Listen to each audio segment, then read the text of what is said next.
Hello, and welcome to Email Oversight's email validation tutorial. Today, we will be going over how to import an email list, validate the list, and export it.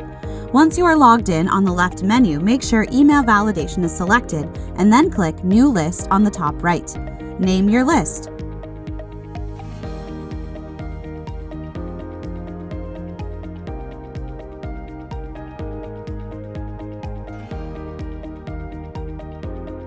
Then, click Add Subscribers.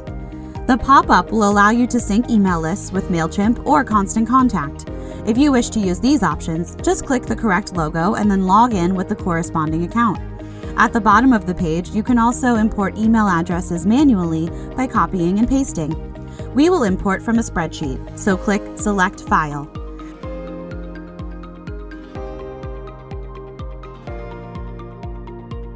Once you have selected your file, you can click Upload Files. Once the file is uploaded, you can choose the column of data it will be listed under. Select Email from the drop-down menu. Since this Excel spreadsheet only had one column, there is only one column to map. If your spreadsheet has multiple columns, there will be multiple drop-downs to add names, mailing addresses, etc. At the bottom, you can enable or disable notifications to let you know when a file is completed. Then click Process at the bottom of the page.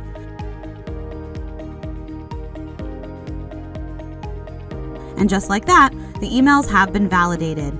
You can see on the right circle the percentage of the different domains in your list, who has a Gmail account, Yahoo, etc.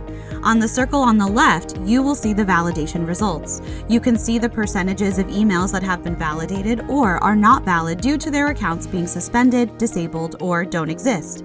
This information is vital for your marketing campaigns. You can also activate data assurance on the top right of your list, and this feature revalidates your list every 30 days, removing any bad emails. If you want to export this email list, you can simply click Export List and then decide which parts of the list you want to include, using the checkboxes.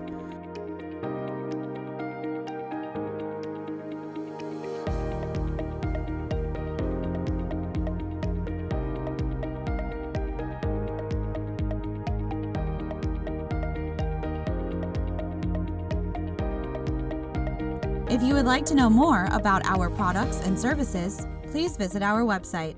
Thanks for watching.